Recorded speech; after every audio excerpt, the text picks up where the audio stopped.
yotsitara umugororotsi, naho yotsitara kuko shetani ari igihe azana ibitsitaza akadutega mu bintu, naho yotsitara Imana yavuze ngo ntazoshika hasi kirazira kuko nzomuramira mu maboko yanje. Jewe sinzogwa mu izina rya Yesu. Hanyuma umuntu ashika ahantu akavuga jewe umuntu ngiye kwiyumvira kugwa, ega bikaba proje kuko ndiko ndiyumvamo ejo muzokumva naguye. Ariko nagoma nakubarire umuntu ari muri iyi nzira, naho byose kagatsitara ku kintu, ibintu bikamudenderezwa, ibintu bikamubana ibibazo, hari isezerano rivuga uyo mugororotsi kirazira kwashika hasi nzomuramiriza ukuboko kwanje.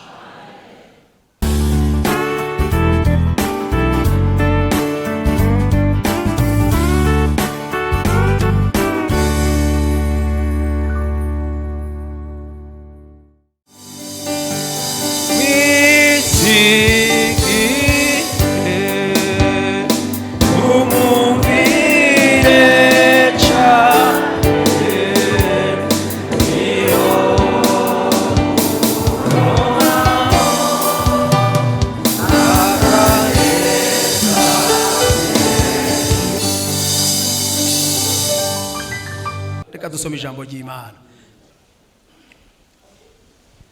Hosea igice cya 14. Igice cya 14 ku murongo wa 9. Ninde azi ubwenge? Natahura ivyo, ninde umuhanga? Nabimenye. Kuko inzira z'Uhoraho ari ziroranye, kandi abagororotsi nibo bazozigendamwo, ariko abacumura bazozigwamwo. Imana nitugirire neza.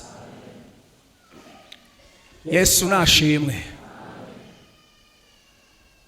Iri jambo turimarize ku iminsi kuva ku wa 4, twagiye turariganira ko mugabo ubu tugomba turisozere twegeranya amajambo ko nta bindi bishasha. Twagiye tuvugana kuri iri jambo rivuga ngo inzira z'Uhoraho zizogendegwamwo n'abande abagororotsi. Wa 4 twaganiriye yuko inzira y'Uhoraho tugenda turunguka, si inzira nk'iyi kaburimbo, oya, ni inzira yaciwe n'Imana.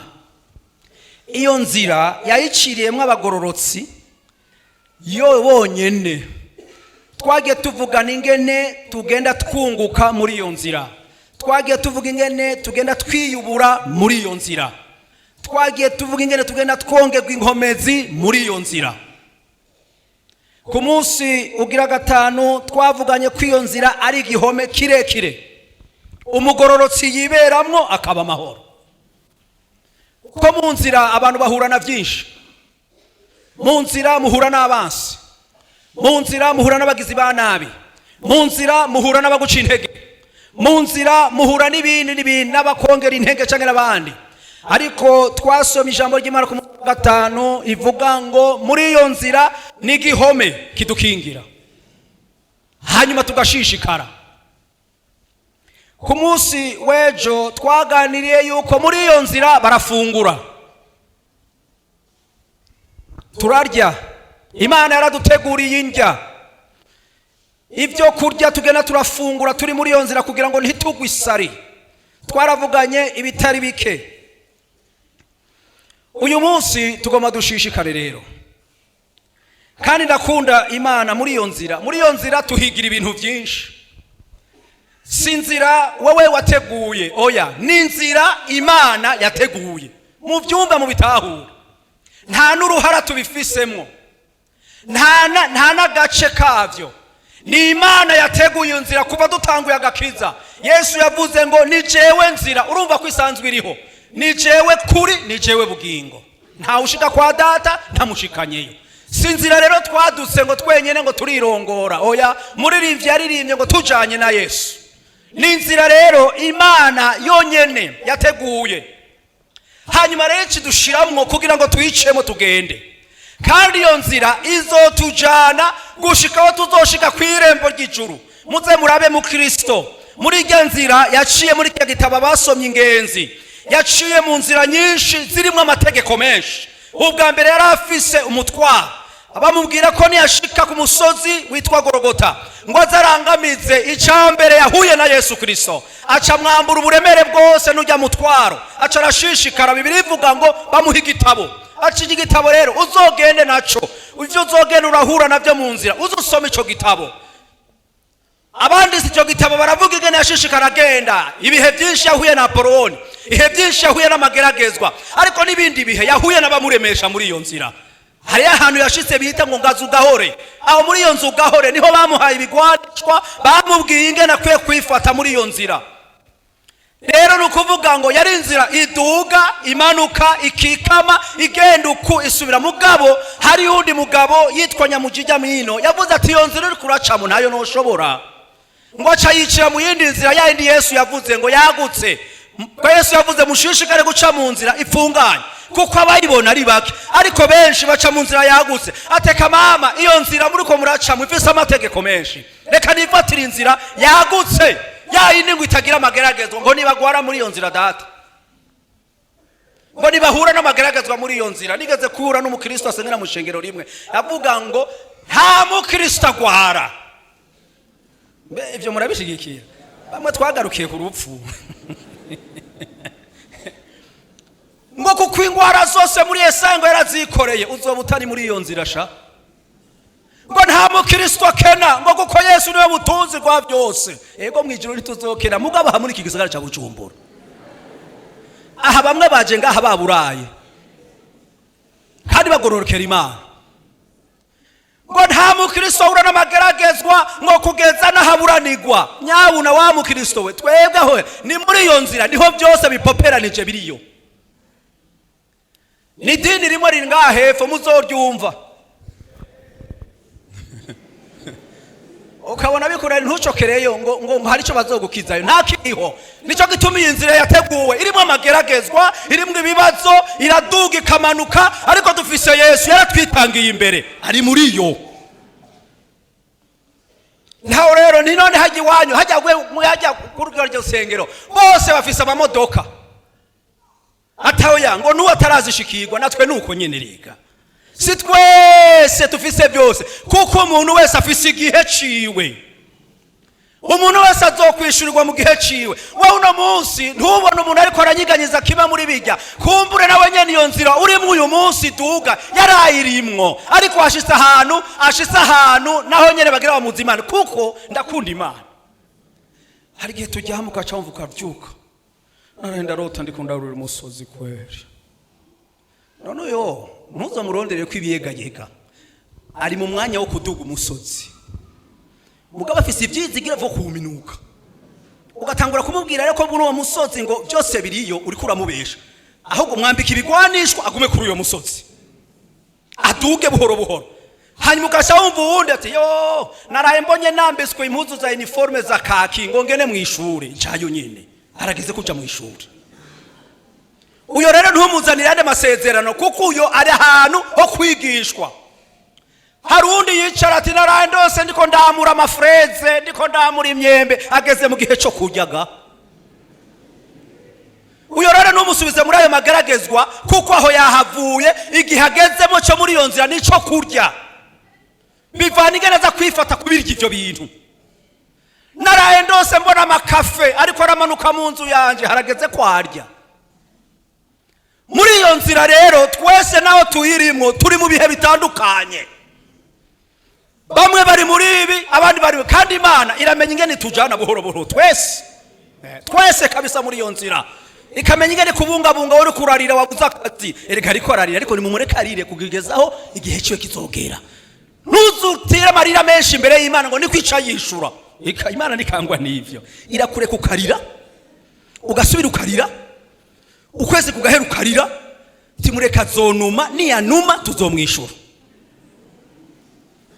Aha sekretariya yo mwijuru iri ku kivi, iri kwiraturaba twese turi muri iyo nzira uko twisangiye. Abantu rero ntitwishugwa igihe kimwe, abantu rero ntitumenye igihe kimwe. Imana ifise uburyo muri iyo nzira twese imenye ingene tujana buhoro buhoro. Muravyumva?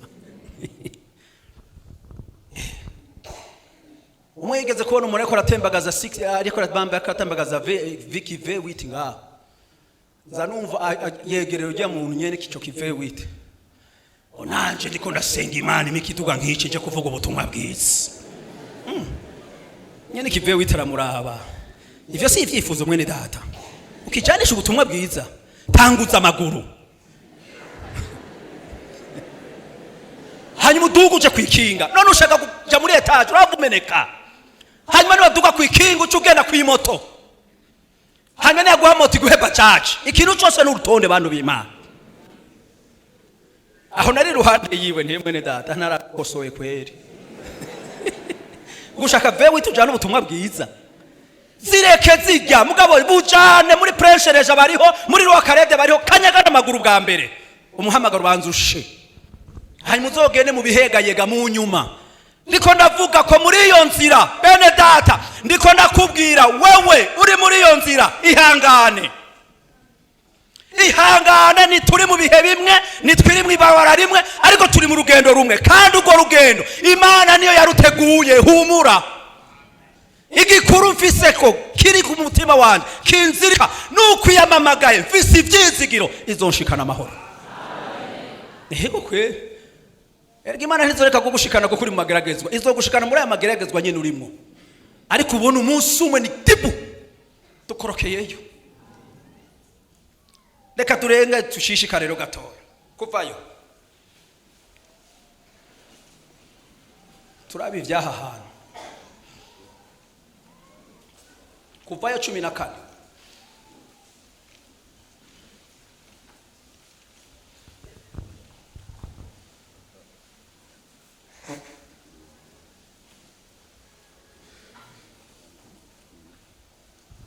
kuvayo 14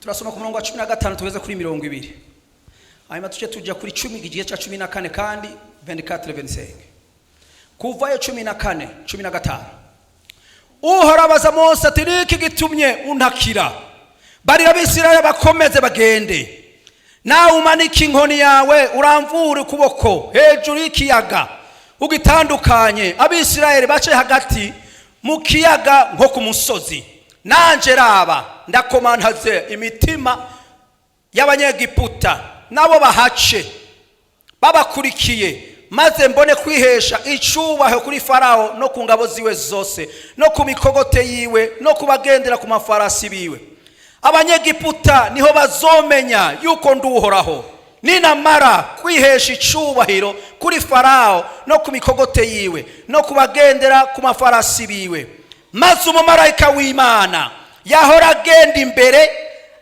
avayo agaruka inyuma yabo ya nkingi y'igicu iva imbere yabo iraza ihagarara inyuma yabo ija hagati y'ingabo z'abanyegiputa n'iz'Abisirayeli ku ruhande bamwe hubukiza igicu hacura umwiza ku rundi ruhande rw'abandi haba umuco wo kubabonesha mu ijoro nibaruha begerana iryo joro ryose Imana nitugirire neza 24 nuko mu gicugu ca nyuma Uhoraho ni cya gice nyene ca 14 ku murongo wa 24 nuko mu gicugu ca nyuma Uhoraho acishiriza ari mu nkingi y'umuriro n'igicu arunguruka ingabo z'abanyegiputa azica ivutu atuma amagurudumu y'imikogote yabo ifata ntiyaba igikwega neza maze abanyegiputa baravuga batenda duhunge tureka Abisirayeli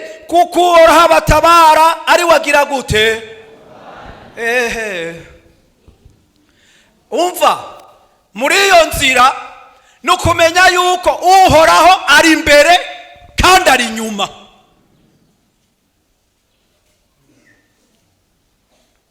mwabitahuwe Uhoraho ari imbere yacu kandi akaca agomba no kuba inyuma yacu hanyuma twebwe tukaba hagati naganiye no mu Kristo umwe sinzi ko yari yagize akababaro ngo ariko n'ukuri ngo Abisirayeli bari bakwiye kuriha indishi y'akababaro abanyegiputa ntikuki ngo kubona ingene abagenero bose bashoboye guhonerayo nca ndamubaza none iyo nzira yo baza gucamo yaharuwe n'abandi nibo bayiharuye none ninde yababugiye guca muri iyo nzira? Mose amaze gushika nta nzira yari iriho kuko inzira n'uhoraho. Imana ibwira Mose ati Mose ni giki gituma uri kurantakira? Gorora ukuboko hanyuma jewe ndaca inzira aho nyene imbere yawe. Bibiri ivuga ngo aca araca inzira ngo imisozi ngo barenganaga ahantu hameze nk'imisozi. Hanyuma Imana ibwira Abisirayeli ati nimarengane rero bagende. Ico ngundira rero Bibiliya muri iyi nzira turiko turacamo ntituri twenyene, uhoraho ari imbere yacu. Ari imbere yacu. Ntabwoba tukwiye kugira naho woba wumva uri ahantu hagumye, naho woba wumva uri mu mageragezwa kurengeye. Nagomba ndakubwire muri iyi nzira duciriyemo uhoraho Imana yacu ari imbere y'abantu biwe kandi uhoraho ari inyuma yacu. Bibiri ivuga ngo iryo joro Abisirayeli ngo umumarayika ngo acarava inyuma afata itara yarafise ngo maze ngo acarasubira inyuma amurikira Abisirayeli imbere. Hagati y'Abisirayeli n'Abanyegiputa ngo hari igihome kinini. Abisirayeli bakagendera mu muco, Abisirayeli bakagendera mu nzira ibona, Abanyegiputa bari mu mwijima bariko jenebe aba bantu barabo kurimbuka kwe. None umaze kubona ikintu nk'iki kubera kibatashowe kugira demitugu hakibona bagabo ngo maze ngo Abisirayeli ngo muwe mwijima nyene kuko bari bazi kwibarabara ririho ngo bashishikara kugwana bariko barabakurikira muri uyo mwijima nyene. Ndakunda ahantu nasomye muri Bibiliya muri Kuvayo ngo uhoraho ngo acarugurura idirisha ngo abarungurukirayo. Ega sirenzi ko mwijuru hari amadirisha. Yarakumakumye gutya arabitegereza gutya. Bibiri ivuga ngo acacisha kwijisho ryiwe ngo acarishira kwa mafre murajya amashara yiruka bwa nkuba ngo hanyuma ngo acaravuga sinzi ngane yavuze ngo imikogote yose ngo irabana, amabandefre arabana, abantu bagakubita ifarasi bikanga kwigenda gushikaho bahaguruka bagavuga ati mwe mwabagabo mwe abo bantu nitubareke kuko uhoraho ariko arabagwanirira niwe yahindukiye kutugwanya. Nimubava inyuma umva nakubarire umugororotsi ari mu nzira y'uhoraho nuko uhoraho ari imbere yiwe kandi ari inyuma yiwe. Uzotugwanya ntazogwanywa natwe, azogwanya n'uhoraho wenyine. Kweli kabisa, kweli kabisa. Ahandi Bibiri ivuga ngo ugwanyije ishengero abakoze mu mbone. Urazi gukora mu mbone y'ijisho ry'Imana kubera iki? Turi mu rugendo twebwe, turiko turagenda, turi mu rugendo Imana yaduhamagariye ko turi mu nzira Imana yaduhamagaye. Uyu muntu rero ari muri iyo nzira, iyo uhoraho ari imbere yiwe akaba inyuma yiwe hari amavantage aronka. Nakivuze ngira mu Gifaransa hari uturusho tumuntu ari mu nzira. Reka turaba akarusho ka mbere. Zaburi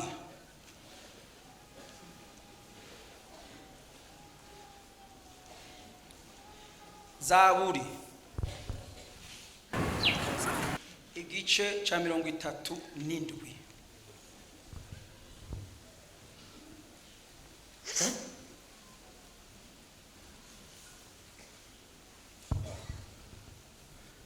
Zaburi igice ca 37 ku murongo wa 23.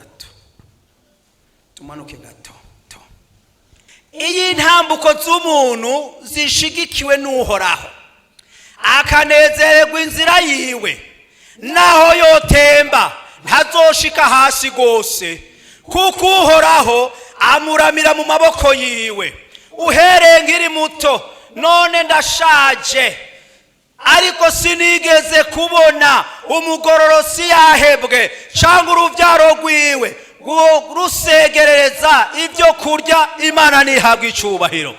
Iyi ntambuko z'umuntu zinezereje Imana, iyi ntambuko z'umuntu ziri mu mugowe mbibw'Imana, iyi ntambuko z'umuntu zigenda nk'uko Imana igomba. Bibiri ivuze ngo amajambo yamfashije mu mutima.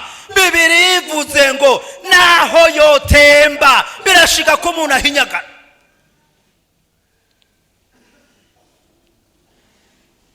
Je nibaza ko aha mukanya naje kuramukanya n'umuntu hajya hari icuma kimwe nasubiye kuvyibuka nibusira ijambo yari yibungenze. Hanyuma rero aratsitara, burya shitani n'umugome, aratsitara kandi arakuriwe, nza mbona aragombye kugwa. Hanyuma rero sinzi ngene nari ruhande, ubwo nyene agomba kugwa mba ndamusamye hejuru gutya, acaguma mu biganza, nca ndasura ndamuhagarika, nca ndibukira ijambo naho yotsitara umugororotsi, naho yotsitara kuko shetani ari gihe azana ibitsitaza akadutega mu bintu, naho yotsitara Imana yavuze ngo ntazoshika hasi kirazira kuko nzomuramira mu maboko yanje. Jewe sinzogwa mu izina rya Yesu. Hanyuma umuntu ashika hana akavuga jewe umuntu ngiye kwimvira kugwa, ega bikaba proje kuko ndiko ndiyumvamo ejo muzokumva naguye. Ariko nagoma nakubarire umuntu ari muri iyi nzira, naho byose kagatsitara ku kintu, ibintu bikamudenderezwa, ibintu bikamubana ibibazo, hari isezerano rivuga uyo mugororotsi kirazira ko ashika hasi nzomuramiriza ukuboko kwanje. Kandi hari ikintu nzokwitwararika uruvyaro rwiwe. Sinigeze mbona uyu muntu yabayeho arakura araba umusaza aravuga ngo sinigeze mbona uruvyaro rw'uwo muntu rusegerereza kwera. Ibyo narabibabwiye. Abantu bakunda kuvuga ngo ko wamenyanye n'urya ngo uzopfurya, burya barabesha. Ko twamenyanye na Kristo niho tuzogira gute? Tuzopfa turya. Kumenyana na Kristo, kuba inshuti na Kristo.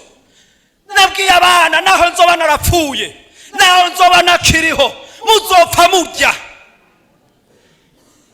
kuko mwagize amageme meza. Ega je navukiye ahandi, navukiye ahandi atabyizigiro ngira. Mugabo Imana ishimwe yari yaraduteguriye agakiza. Ubona so yakuvyaye ayicaye akibagirwa n'izina ryawe, ari we yakuvyaye ga. Ukaza wumva yicaye muri saro, imbwa imwe iri hafi iri hehe? Imbwa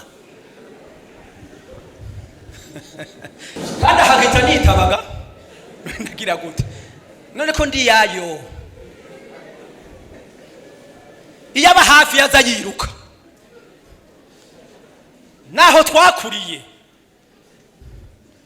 Ariko uyu munsi abana tuvyaye uragera ukamuhamagara ukamubwira mon frère, akaca yibaza ko ariko wakuze. Naho twe twakuriye ku nkonjo, twakuriye ku makofi, utumva ikintu nta no kugukosora, ukosorwa n'inkoni. Aho niho twaje dukura, atani ivyizigiro dufise. Iyi Imana iraduhamagara idusubiza mu ivyizigiro, itugira abantu bazima. Twari kera taco turico, uyu munsi nkaba mfise ibi vyizigiro. Mbira n'umwana navyaye, n'umwana uzovyara, kubera jewe so nakoreye Imana. Uzobaho, uzobaho. Naho uzogera ahantu bikazokugora, ndafise etikete ko nakoreye Imana, narayibariye naho umwana wanje bizomugora. Nico nasomye kuri Dawidi namukundiye. Salomo vyaramugoye, abana biwe vyarabagoye, ariko dusome mu vyete. Imana yabwiye Salomo, sinzogukura ku imbabazi zanje kuko nibutse ko so twabanye neza. So twarabanye. Kandi hari ico narahiye imbere yiwe, narahiye ko nzomugumiza ko imbabazi zanje. Kubw'ivyo naho wantaye sindaguheba. Wa mwana kurikira Imana, wa mwana kunda Yesu. Ariko hariyo amasezerano jewe n'uwo twubakanye dufitanye n'Imana, kandi tuyishuza ku bana bacu. Umugororotsi rero ari muri iyo nzira, hari igihe rero tugomba gutemba, hari igihe tuzungazungishwa. Umva, hari isezerano ntazokwigera atemba n'umunsi n'umwe, kuko nibyaramuka bishitse, kuko ari muri iyo nzira harimo security y'amaboko y'Imana yo kumurabira. Iyumvira utembagaye mu nzira ya shetani, ahubwo gukubita umwereka akakumena agahanga. Ariko turi muri iyo nzira yayo, hari amaboko meza aguma ari hafi yacu. Segura agira atembagare, segura uhemuyera, segura ega vyura musegure biranze. Isezerano rigira kabiri, Zaburi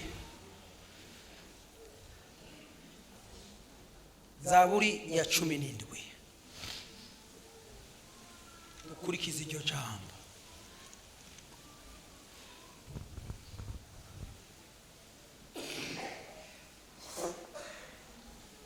Zaburi ya 17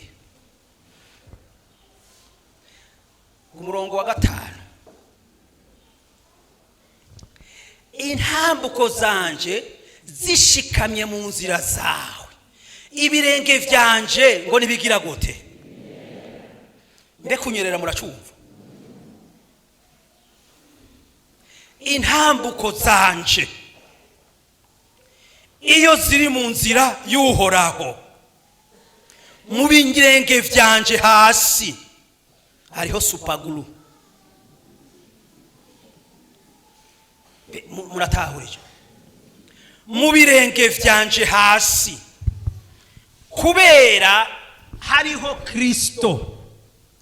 Nukuvuga hari ikintu Imana ishira mu birenge kugira ngo sinyerere, kugira ngo nibikunde ko nyerera. Iyo inzira zacu, ibirenge vyacu bishinze mu nzira y'Uhoraho, bishinze mu nzira y'Imana. Aha twese nitwambaye ibirato bimwe. Hariyo kera bakubwiye ngo yamba kugira ngo twebwe kera twambara ibirato biramba. Abigeze kubona ibirato biramba muzovyumva ko hari hageze kuba ibirato vyitwa Pirelli. Pirelli wayambara imyaka 6. Cari kiraco c'abantu vorishi bakenye. Umuntu iyo ubona ko agomba kuraba ikirato kiramba, bamwambika ikirato cyitwa Pirelli. Twebwe twaracambaye imyaka myinshi. Ico rero naho ushika mu vyondo ntikinyerera kuko ni pine. Abantu benshi barashobora kuba batayimenya, ni pine. Ni pine y'imodoka bahindura mu kirato. Chawiyumvira rero hari igihe kuko nta nivyo twabona, hanyuma hakagera igihe ugomba kuja kuresha umukobwa akubonye wambaye Pirelli, afere yabiheze. Kubeca kubaza uracambara Pirelli. Aho rero kuvuga yuko ka karato kagaponchi ufise kawe kimara rubanza, wakambara ugiye mu rubanza rw'imara rubanza, hanyuma iminsi 360 ngira wayambaza Pirelli nyene kugira ngo ubike ka karato ku rubanza. Imana rero iyo umuntu inzira ziwe ziri mu biganza by'Imana, hari kirato imwambika cakiri cyo mu Banyefeso citwa ubutumwa bwiza. Ico kirato nikinyerera. Iya cambaye si vya bintu by'abantu ngo yansitaje, utsitazo nta birato ufise, wambaye simirikwire. Jewe yarikara bijya bintu yavuga yansitaje, abantu kamana mu kanwa yansitaje, ingene avuga aransitaza, ingene ayaga aransitaza, ingene yigira ukaraba n'ingene umuntu ahagarara ngo aragutsitaza. None wambaye ikirato nyabaki? Wambaye ibirato bimeze gute? Iyo rero umuntu ari muri iyo nzira, aya majabo ngo bansitaje, bangiriye gute nibanyubaka nibangu. Oya, ambara ikirato cy'umuntu ari mu rugendo rw'iyi nzira y'Uhoraho. Ico kirato ntunyerera, ntupfa gutsitara, ntupfa kwamura umwaneka. Imana irakwambika, igakwambika ikirato ciza, ikirato c'imvuga butumwa, ikirato gikomeye, ikirato cyo kudugana imisozi, ikirato cyo guhagarara naco. Nukubonye akabona ko wambaye ikirato. Kigira gatatu, Imigani 16.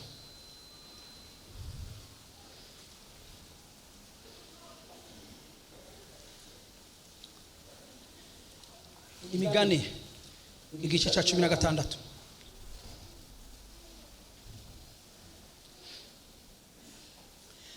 ku murongo w'indwi ngeze ku murongo w'icenda. Imigani 16 ku murongo w'indwi ngeze ku icenda. Inzira z'umuntu iyo zihimbaye Uhoraho atuma n'abansi biwe buzura nawe. Ibike birimwo ubugororotsi biruta inyungu nyinshi zirimwo kugabitanya. 9. Umutima w'umuntu wigenera inzira yiwe, ariko Uhoraho niwe atumbereza ibirenge vyiwe. Imana nihabwa icubahiro. Inzira z'umuntu iyo zihimbaye Imana nta maso ugira ngiguha kuzura nabo. Eka nitugende no kugira n'umwansi. Je nta n'umwansi nifuza kugira mu buzima bwanje. Ikaha naho yoba tankunda, ariko nta muntu numva nkwiye gushira mu mutima wanje ngo haruboneke ikibanza ngo n'umwansi wanje. Inzira zawe uri kuracamo z'Uhoraho iyo zihimbaye Imana, abansi bawe baraza, abatagukunda, abakwanka bace bakuzana ngo mwuzure nabo. Mu myaka iheze byo nigeze kubona umwana atumwe anzako, arambwira ati ndakubwire ga mwarimu atego jewe ndakwanga. Cyese nari bwabona umuntu yaturagurye, ndamwitegereza uyo mwigeme, none ko arya mbere ndakubonye ngo nico gituma naje gukwaturira ko ndakubarire. Arike ni none unyankiriye, nagira umuntu bankana kuko bahuye muri business canke babanye bikanka, none icagutumye wumva ko wonyanka nigiki? Goya ngo niyumvamo gusa kukwanga, kandi aho uraririmba, kandi aho ugakora ibikorwa vy'Imana, nta naho twigeze duhura na wewe ngo duratate tunashwana. Ngo nico gituma naje muri iyi myaka yose nari mfise iki kintu mu mutima kugira ngo ndakikwaturire, hanyuma ugende ubizi.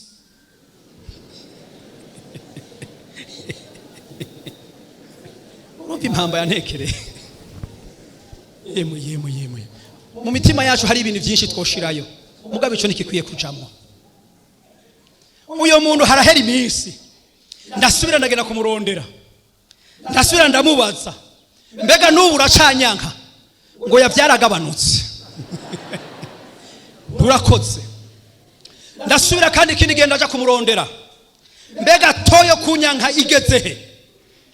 Ati byarasubiye kugabanuka rwose, ubu ntanguye kumva akantu kaduga muri jewe ko kugukunda. Ikindi genda namutumira nigo tugende dusangire, tujya turagenda turasangira. Kuva ubwo uyo muntu yabaye inshuti yanje. Imwe mu bantu b'Imana, abantu b'Imana bankana. Nta muntu w'Imana yo kwankana bariko araja mu ijuru. Nta muntu w'Imana yo kwanka mugenzi wiwe avuge ngo ari mu nzira y'Uhoraho, ahubwo ibirenge vyawe bishinzwe neza muntu Uhoraho azoguha kuzura n'abakwanga. Kandi hanuze nuze gushira agati mu ryinyo ngo aha bose baragukunda, bo bakubesha. Nuwaje kutubambigwa, abo yakirije, abo yagiriye neza, abo yakoreye ibitangaza, abi wabo yakirije ababo bari bimuga, abandi bari barapfuye, nibo bageze imbere ya Pilato ati mubambe. None hagira avye Bartolomayo yivukana, nta bakuze, nta bakuzini, nta bande, nta bahagaze kwa Pilato bavuga ati mubambe, kandi yarabakoreye ivyiza. Nukuvuga ngo ntuze wicare ngo ushira agati mu ryinyo ngo ukundwa na bose, bazoba bakubesha. Ariko kandi bajya bakwanka, bajya ngo batakwiyumvamo, bajya niwaguma mu nzira y'Uhoraho ukaguma mu nzira yayo, ngo bose izobazana mwuzure nabo.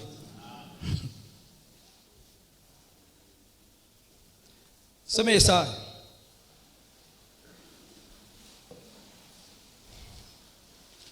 mirongo itanu na gatanu.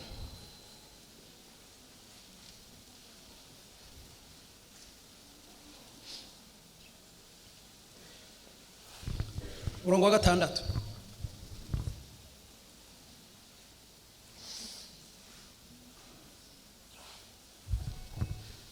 Soma mu izina rya Yesu. Ijambo ry'Imana. Mirongo itanu na gatanu Yesaya ku murongo wa gatandatu gushika mu 8. Nimurondere Uhoraho bigishoborwa kwabonwa. Nimumwambaza akiri hafi. Umunyavyaha nareke inzira yiwe, ugabitanye areke ivyiyumviro vyiwe, agaruke kuhoraho nawe aramugirira ikigongwe, agaruke ku Mana yacu kuko ukunda guharira. Kuko ivyiyumviro vyanje atari ivyo vyiyumviro vyanyu, kandi inzira yanyu atari yo nzira yanje, ni kuhoraho agize. Imana nihabwe icubahiro. Hariho umutumiro uri kuratumira, vuga ati nimuze kuhoraho mwebwe mwese mwafashe inzira itariyo.